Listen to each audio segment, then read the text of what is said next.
This is Penny and Paul, and this is Levanson, and I'm Devin, and we're going to do a little interview today with these two expats that have been in Costa Rica for a while. We're going to get some information from them about their life here and what they liked and what they didn't like, and we'll share all that information with you, and we'll just get started. Okay, so our first question is to you guys, where are you from? Virginia.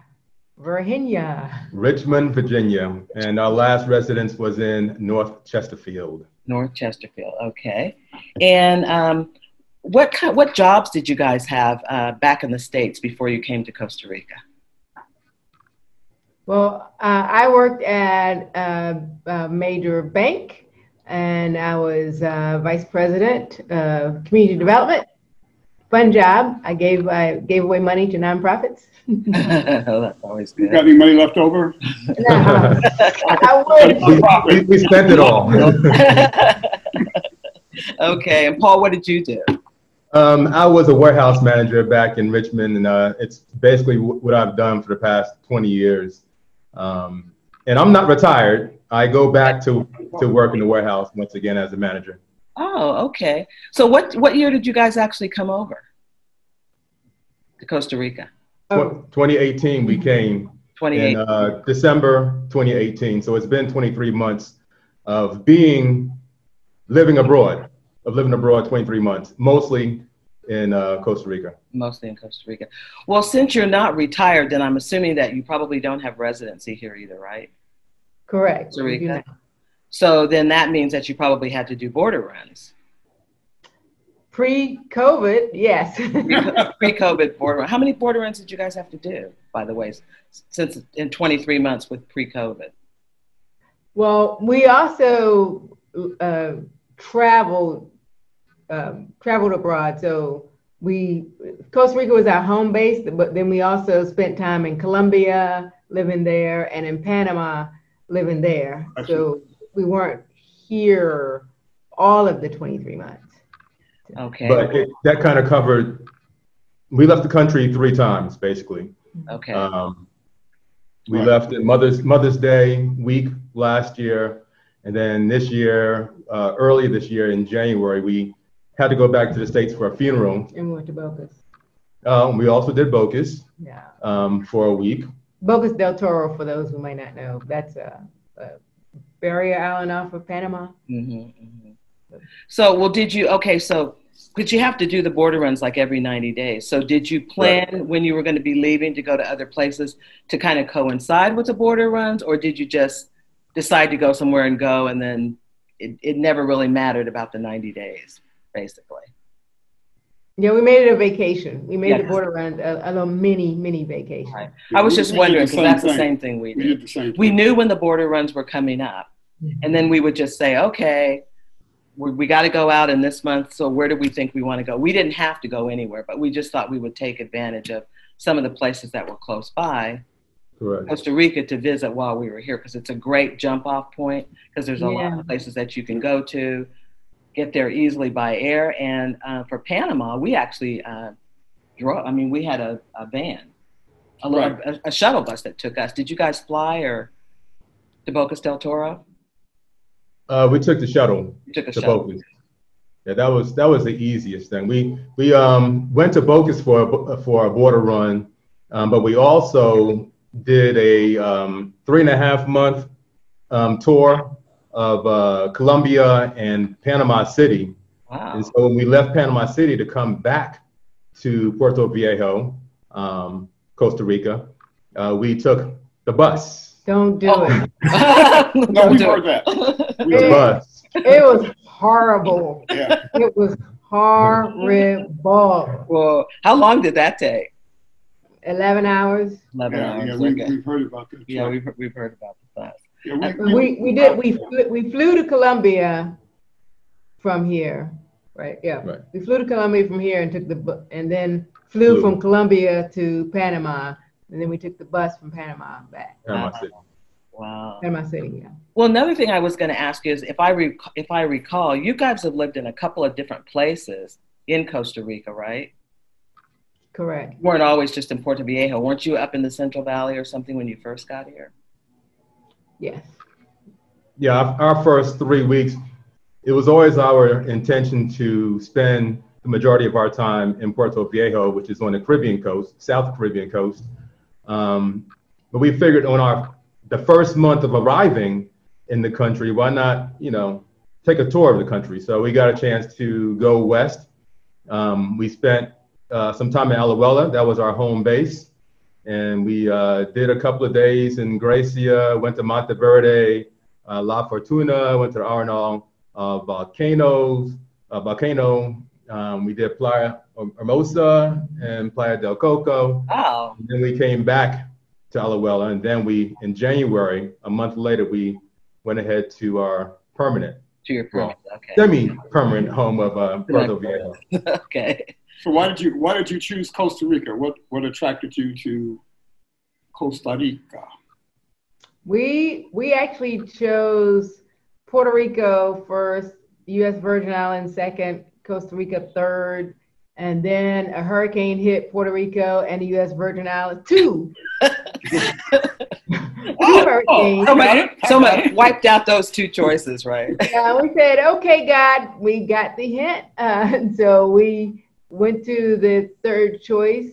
We chose them both because they spoke English as the primary language.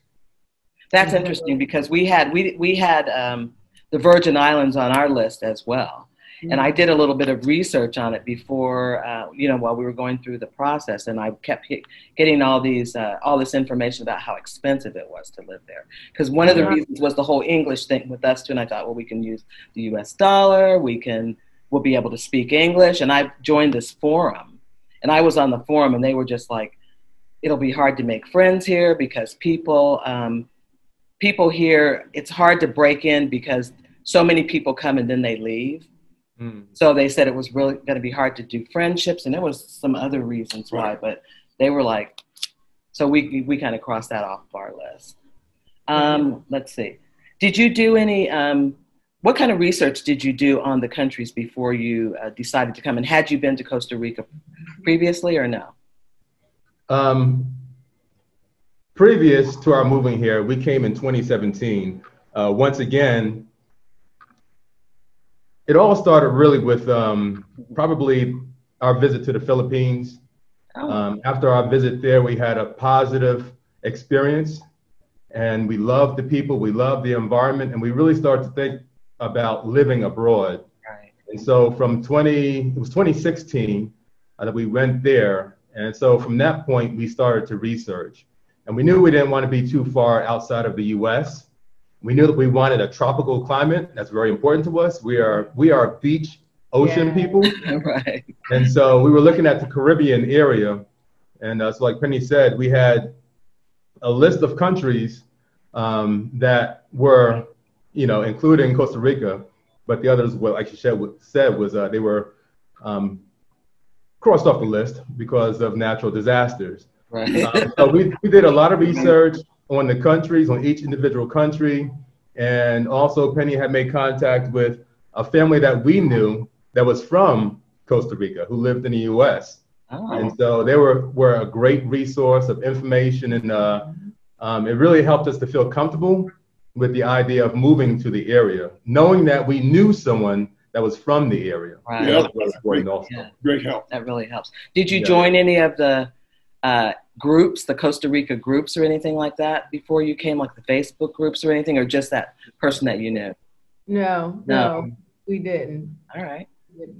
I think another thing that was very important also was that when we did come to Costa Rica, to Puerto Viejo, Penny had signed up for a cooking class, a vegan cooking class. And it turned out that the person that was giving the class was of the same denomination that we are, the same faith, Seventh-day Adventist. Right. And so there was an automatic connection, and it was a connection to a church, and which was very important to us. And her husband, the lady that was giving the cooking class, was the first elder in the church. So we had instant family, you know, wow, that that's great. fed us, they gave us food, Right. and they were friendly toward us. Wow. I'm going to move to Puerto Viejo. That sounds good to me. Was it free? Yeah. I think that was always good. That they were at the church. Right. Okay, and I was going to ask you something else regarding that too. Oh, I know what it was. How do you compare?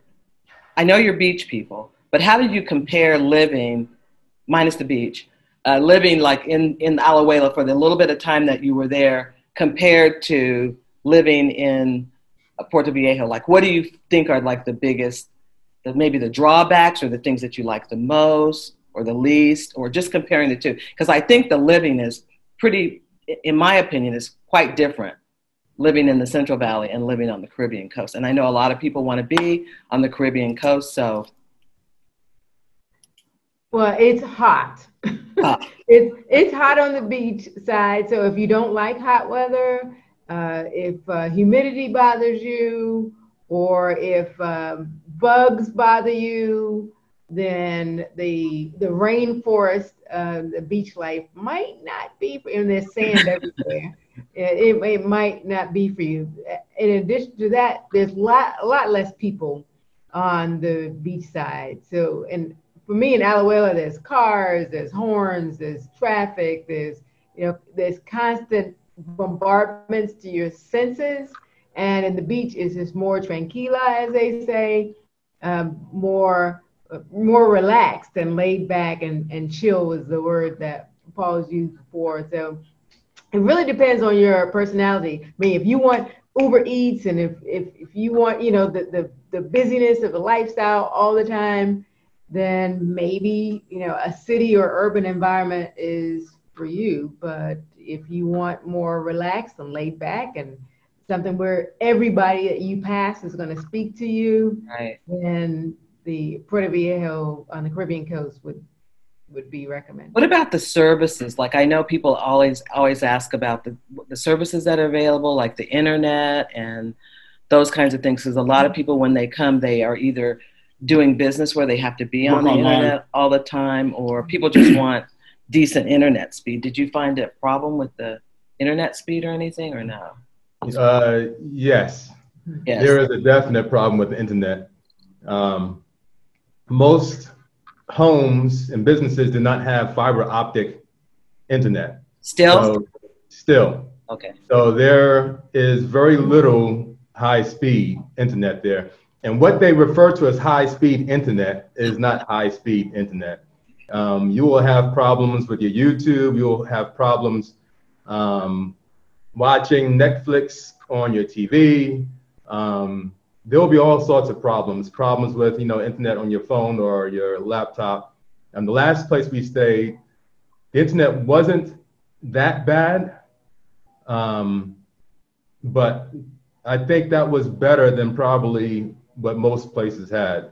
It was better than any place that we've stayed. Right. But once again, still, that's really not considered high-speed internet. But there are a lot of people who are working online who are able to do it. What kind of speed were you getting? What kind of speed? What kind of download speed? Let's see. Download speeds, I'm trying to remember. I've done the speed test. Download speeds and upload speeds could be in the single digits or the teens. That's one of the things that people are always asking about. And I had mentioned a couple of times to some people that I thought that the internet, you know, sometimes it would be a little slow, and then I was told that there was fiber optics. So I know they are putting fiber optics all over Costa Rica. So I was just wondering if it was actually really all over yet or no. I believe it's just now coming to Puerto Viejo. Has not long been there. They're working on it. If you guys want to revisit the download speeds. Okay. Oh, okay. So in our previous place of residence, not the last one, the one before that, download speeds were 5 megabits, and upload speeds was 11, which is pretty slow. I call that torture. Yeah, that's torture. It did get as good in our last place of being 20 megs download and 25 upload. Was it stable? I mean, did it stay on all the time, or was it on today and off tomorrow, or on this hour and pretty stable? It would lock up a lot, where you would have to like turn off the unit and turn it back on again. And there would be times of when you'd have to turn it off and turn it on like 5-6 times and leave your house and come back and it's on. So yes, if you need to work from home on a daily basis, then it's a little you could run into some problems on any given week of having some issues on certain days. I had heard that there are some places though in town that you can go to where you can, I guess, take your computer into town and hook up there and then do your work there. I forget what they call those. Well, they're not internet cafes. Right, yeah, like internet cafes for people that had to work or whatever. And which brings me to another thing about things that go on and off. Did you have any issues like we do here from time to time with the electricity going on and off in Puerto Viejo? Was it, and you were here for a while, so you may have experienced it in the Central Valley. Maybe you could compare if it happened to you. It happens to us. It happened to us in Gracia quite often, and it still happens in Escazú. So really, yeah, you didn't have that there. I'm surprised that it happens in Escazú. Yeah, I know. I was surprised too. It didn't happen at first, and then all of a sudden, it started doing a similar thing like it would do in Gracia, where you would just be sitting there and it would be sunny, and then all of a sudden there would, like, what happened to the electricity? Like, there's no reason. And maybe it's following you.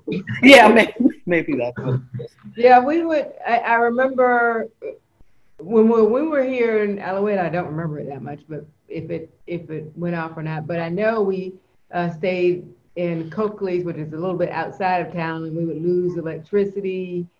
And that was like deep in the rainforest, and we might lose it for, I don't know, 3, 4, 5 hours at a time. And in town, we would lose it at our first house that we stayed in that we absolutely loved.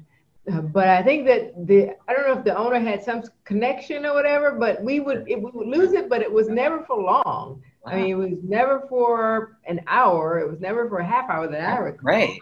And then another place that we probably stayed at least over a dozen places all over Costa Rica. Wow. We did a lot of Airbnbs and a lot of word of mouth. Right. So, but another place that we stayed in, it would be out, and it would be out for just the day. It was just gone. You were cooking. Oh, wow. We got to go out to eat now. Right. At those places, and then, but at our last place, it would go out, but maybe for 10 minutes. I think 20 minutes was the longest that it went out for. What about hot water and flushable toilets on the Caribbean side? Did you have, most places have hot water and toilets that you can flush toilet paper in, or hit and miss, or no? Flushing toilet paper, we did not find that in any of the places that we stayed in Puerto Viejo, and maybe at the resorts. And there are a couple of upscale hotels, resorts that are there. But as far as residential, flushing toilet paper would not be the norm in Puerto Viejo.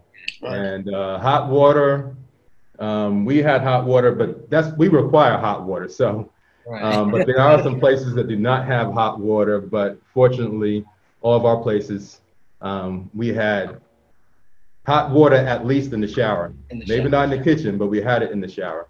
Okay. Oh, I wanted to ask you something else back to when you were leaving the States. How did your friends and family react to the fact that you were going to be leaving? My family was like, well, my family was split. Okay.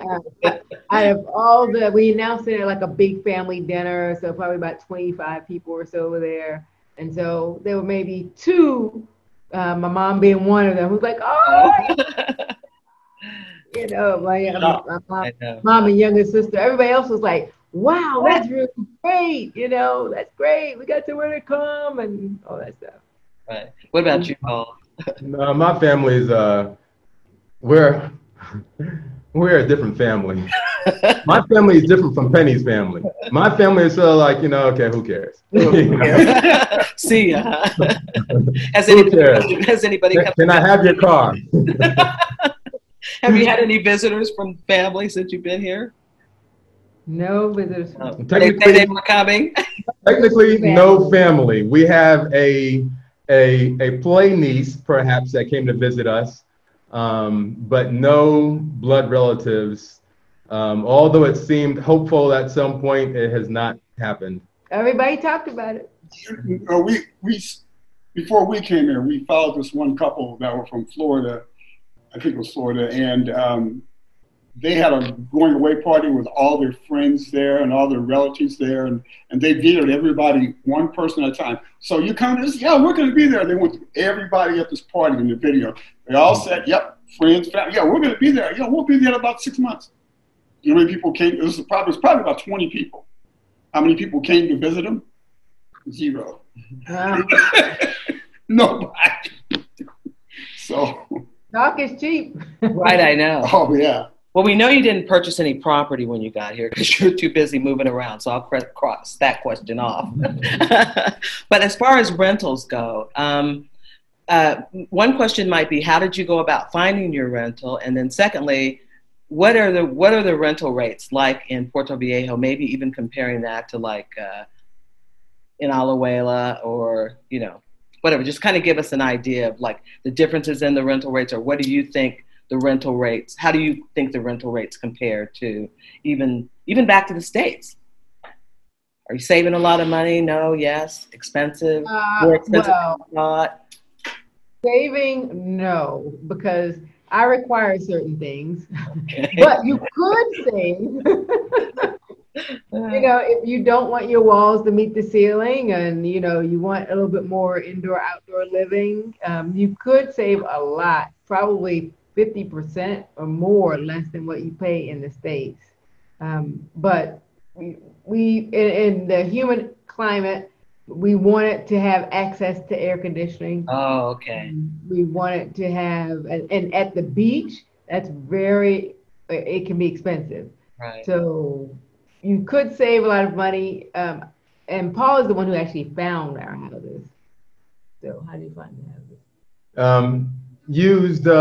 Well, we had a good point person also back in Puerto who kind of works with managing properties, and I'm not sure where we got his name from, but he helped us find the first house that we rented, and we stayed there for about 6 months or so, 7 months, and when we came back, the last house we stayed in for about 9 months. And we found that house through a contact someone who had contacted for a residence at her place, but then she gave me the name of our last property owner. So you can find it through word of mouth, from making contact with other property owners through the Facebook Puerto Viejo Open Forum, right. Or you can make contact with, you know, an agent, a real estate agent in Puerto, if there is such a thing. You know, everyone knows someone. Right. If you start asking around, you can probably be led to whatever it is that you need. Well, go ahead. No, go ahead. To build on what Penny was saying as far as the cost of living, like she said, it all comes down to what you're looking for. What are your requirements? We could have lived a lot cheaper. Right. If we require certain things. Right. Same here. Yeah. And I think that's typical. You know, right. It's like they say, you know, you can live in Costa Rica for $900 a month or $9,000 a month. It just depends on, you know, what you want and where you want to live. You know? Right. Exactly. Right. And that's one of the things that we kind of were looking at was how much did you need to survive on per month? That was sort of our budget. Right. But that was blowing out the water because for $2,000 a month or $1,500, $1,000 a month that they say you can live off of, we couldn't do it. No. So that was blown.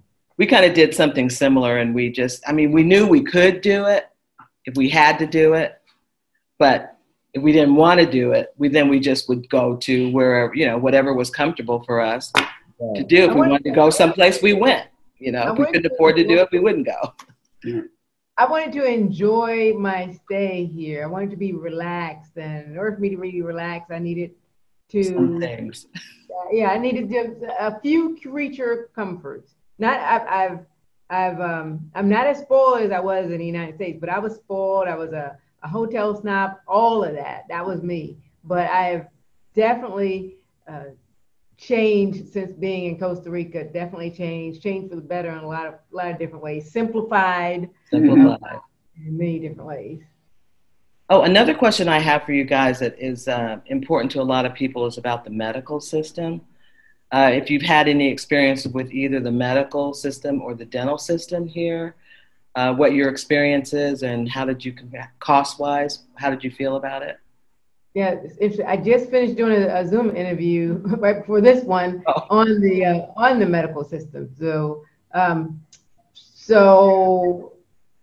the experience has been that the healthcare is good. If you have an issue, it'll be fixed. But the difference is there's a government and there's a private system. The private system is, to me, just like the United States, pretty much. It is, there's very comparable. And my primary care physician in the States said, "Oh, you're going to Costa Rica? Oh, my patients who've gotten care there, they got really great care. A lot of the doctors are trained in the United States." And so, so that care has been pretty much comparable. We did medical tourism last week. So my glasses are compliments of Costa Rica medical tourism. Oh yeah, false glasses, and the pearly whites as well. Compliments of the medical tourism here. Great. So yeah, we had a liaison doctor, Dr. David Carnegie, and he connected us to everything that we needed. And so and the treatment, I guess, was really good. I don't know if you want to talk about your experience. Yeah, so like Penny said, I guess the attention, the patient attention from the doctors has been nothing like what I've experienced back in the States. So Penny's doctor referred me to a dentist who owns an establishment, and I got in contact with her on a Saturday night. It was 10:30 that she made an appointment for me on Monday, 2 days later, for 11 o'clock in the morning. The idea of even talking to a physician after hours, in person, on the weekend, I mean, that's just unheard of. Wow. And she continued to make contact with me throughout the whole process. She was not the dentist that attended to my needs, but I had 11 o'clock appointment. They determined I need a root canal. So I got the root canal. Then the second dentist came in. He fitted me for my crown. And then I went back on the following Friday. 4 days later, got my crown, and I was done. The whole process was easy, and the root canal, the capping was painless. It was my best experience in my life. Really? Going to the dentist. Wow. And once again, the lady who owned the practice, she was with me every step. She's contacting me like every day. How are you doing? How did it go? She supplied us with a driver to and from both appointments. She has said that if you need anything, just let me know. Wow. So she's made herself available to me, and I've had more contact with her in 1 week than I've had with any physician, any dentist combined over the past 20 years. Wow. That's excellent. Boy. Oh, it's amazing. It's amazing. We did some traveling. Okay, we did some traveling in France. I'll be brief. And I had to go to a doctor there, and my experience with a medical doctor there was like, you know, I feel like I was in a different dimension. Some of these other countries that we just don't realize how different they can be than the United States. You know. Afterwards, my doctor who started the whole process, I mean, we went to lunch together. He wanted to take us to meet his mom. I'm like, what is going on? Oh, that sounds nice. This is kind of like Twilight Zone. Nice. You know, it's like, what is going on? So, right. Yes, and as far as our eye exams, we both had eye exams. Penny got fitted for a new pair of glasses. I have new lenses. So her doctor, after we went to the dentist, we went to Walmart to get a few things. So her doctor comes to the Walmart to meet us. Okay? Comes to Walmart during the day to meet us. Yeah, because he had never met us before. It was all over the phone because this is the age of Corona. He lives in San Jose, and we were at the beach, you know, but he made sure that because I had to have kind of critical care, but he made sure that every step of the way that I was taken care of by every doctor. Wow. You know, I had an appointment that was 30 days later. He called the doctor and said, no, I need you to get her in sooner. And he said, can you go and like the next morning? I was like, okay, all right, we'll go. And so it's like having people who like actually cared. And Paul said, you know, he asked him that question. He said, well, that's kind of the Costa Rican way. We just for sure. No, I absolutely. You see these things expressed in all aspects of it. Wrap it up. And the next question is about your plant-based penny. My question. Oh, okay. You asked. The next question is about plant-based penny because I'm a vegetarian. So, all right, now I got my question. Okay.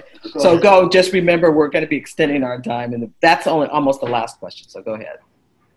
Yes. So I am plant-based penny, and so I have a social media presence on Facebook and on Instagram, and hashtag is plant-based penny life.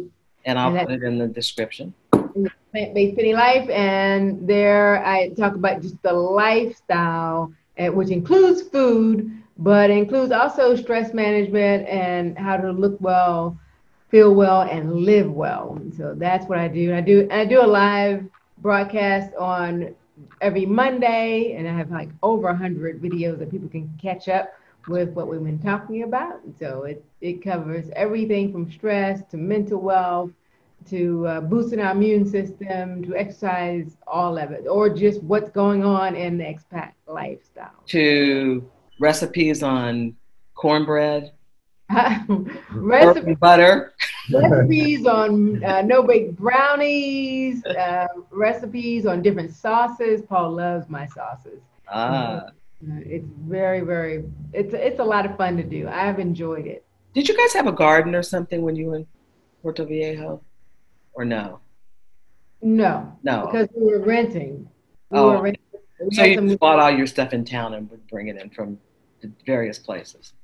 Well, we had trucks that came through the neighborhood. I would buy from those farmers or go into buy through town, yes. Okay, great. Or people would just give us food too a lot of times.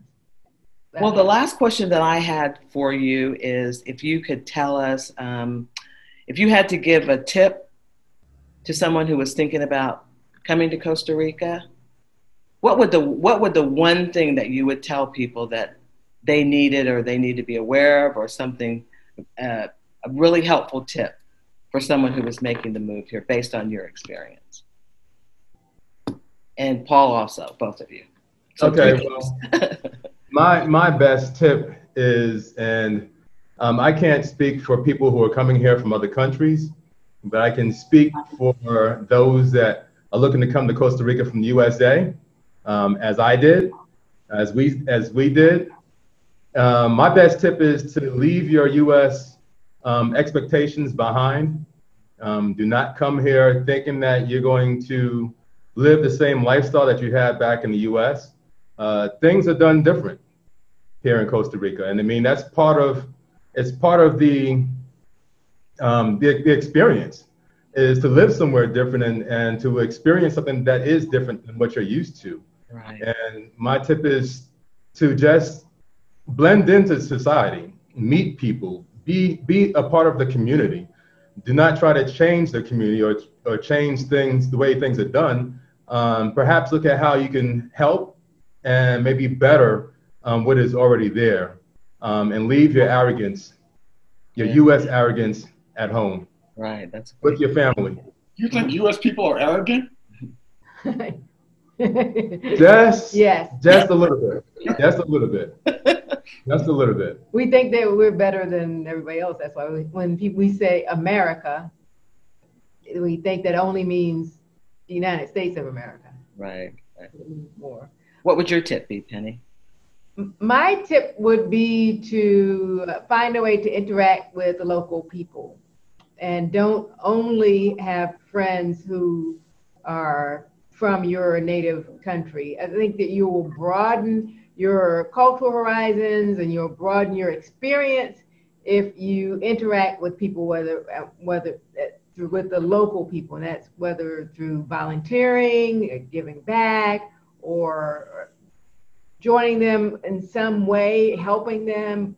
So I think it's really important. It kind of deepens our experience in the places that we've been, different countries that we've been, because we've been able to interact with the local people. And it's helped us learn Spanish by speaking to native Spanish speakers.